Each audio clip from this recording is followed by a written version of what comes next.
Hello, my name is Jerry Morris. Today I'm going to bring you the results of two readings.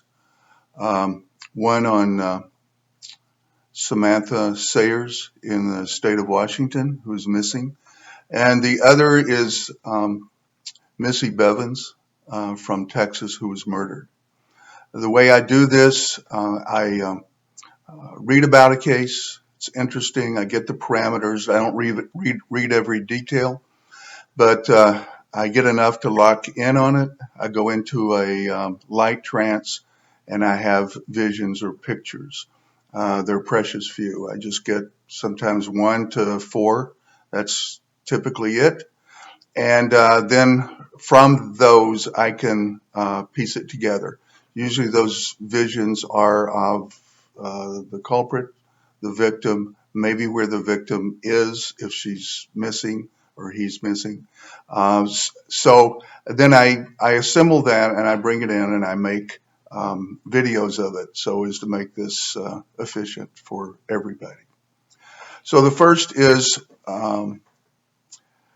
Samantha Sayers, a sad case, a missing girl who had gone on a hike in the Cascade Mountains of Washington. She was an experienced hiker. If you do Google her, you will see that she has no hair. She's not being treated with chemo. She has a um, autoimmune disease or a condition that causes her to lose her hair. She was strong. She had taken this approximately 8 to 9 hour hike before. Was very competent, and she did go alone. There's other people on the trail though, all the way up to the peak. I think the peak is Vesper Peak. And if you listen to her boyfriend talk about her, Kevin, I think is his name, she was very focused on timing the hike. She knew where she should be at certain times. She knew when she reached the peak, she should have done it in a certain number of hours. And that was just her mentality. She was, like I said, very, very focused on the time. She did not necessarily stop and smell the roses. She was there for the fresh air, for the exercise. And she told Kevin that she would be back at 6 o'clock for dinner. So she left. And several hours later, the police interviewed many people who had seen her, and they had seen her having a sandwich with a young man at the top, which is not unusual. People are friendly at halfway point. Then they saw her coming down at about 3 o'clock. It usually takes 2 to 3 hours to come back down. So I took these details and I went into this trance, and I got some surprising uh, views. I expected to be given views of the Cascades and of outdoor scenes where she might be, and I did not at first. I got a scene of the killer's apartment. It was like a 2 or 3 story brick corner apartment where he lived. I got a picture of him. He's short, boyish looking, 24, 25, 26, something like that. And most importantly, he is associated with university, likely uh, the University of Washington in Seattle.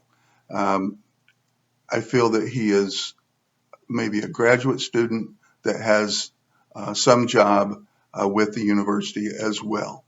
So let's go take ourselves back up to the mountain.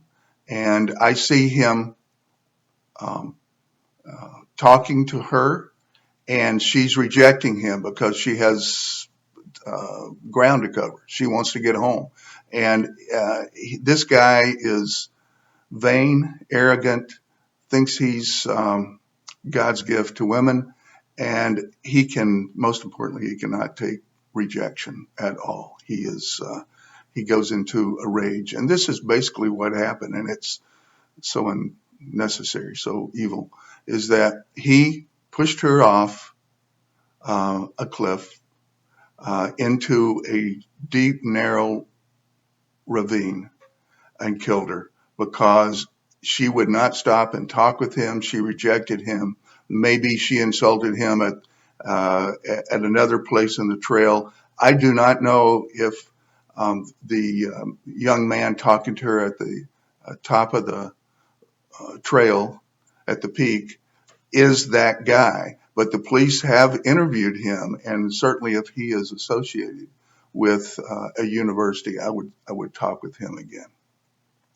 So, unfortunately, I cannot determine where she is. I know that it's very inaccessible. It cannot be accessible from the top. In other words, you can't really rappel down to where she is.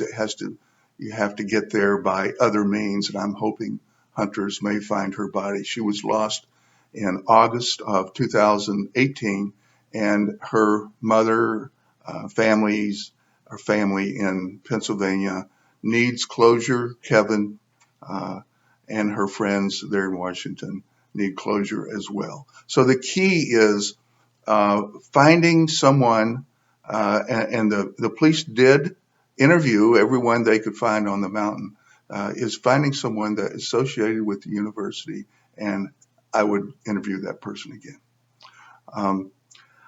The second one is the most interesting case. 2 years ago in Midlothian, Texas, Missy Bevers was bludgeoned to death. She was if you Google her, she was a fitness instructor getting ready to set up a early morning fitness class at a church. And the most interesting thing about this is you see a film of the likely murderer walking around waiting for her to get into the church. You see this film of this person for probably 10 or 15 minutes. This person is dressed in a fake SWAT uniform, including a helmet, so you can't see the face. So last week, if you watched, I challenged you to take a look at this and give me your feedback on what you think. I think it's a fascinating case that you have this picture of this murderer and the police have not made any arrests yet. So here's what I did.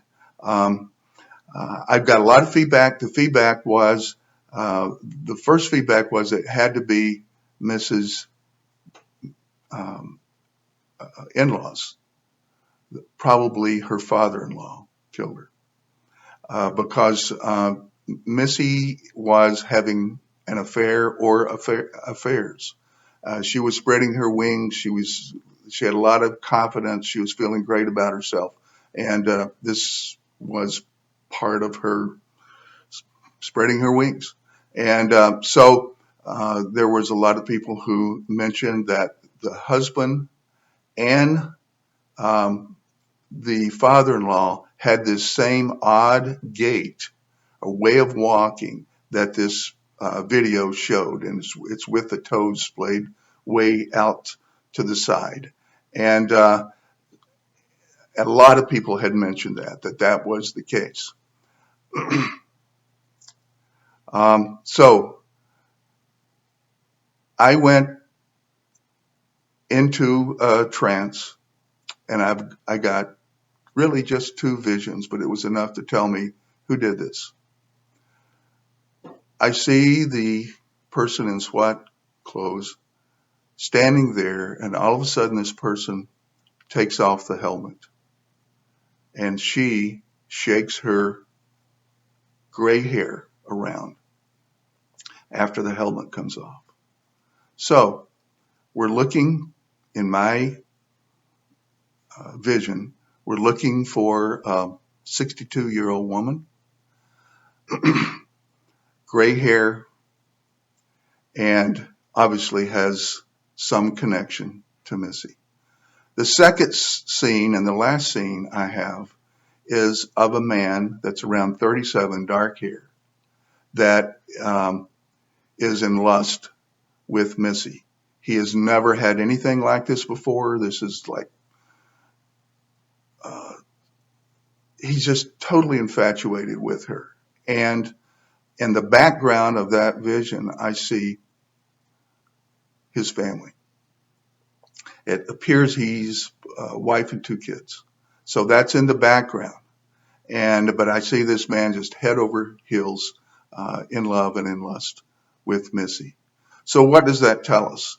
I did get many people calling in saying this person has to be a woman because of the width of the hips and other things. And I think that's maybe a good idea and a good deduction.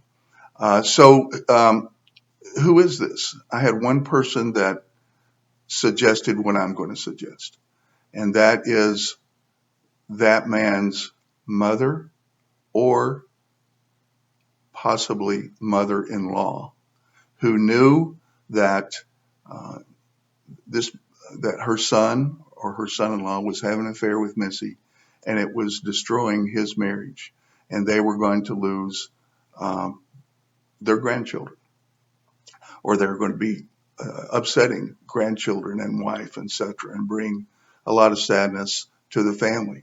So this mother, in my opinion, uh, bought this uniform somewhere and went in and killed Missy to rid of the uh, get rid of the mistress.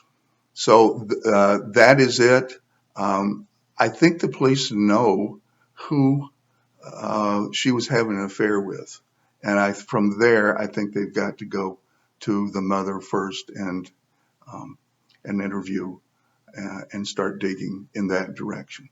So I really appreciate your um, feedback with all of this. It was great. One person did seem to hit on it, and I'm not the final say so in this. The final say so are the facts and the arrests and so forth. But I'm hoping we can point the police in the right direction, get them concentrating on the mother of the man who was having an affair with Missy.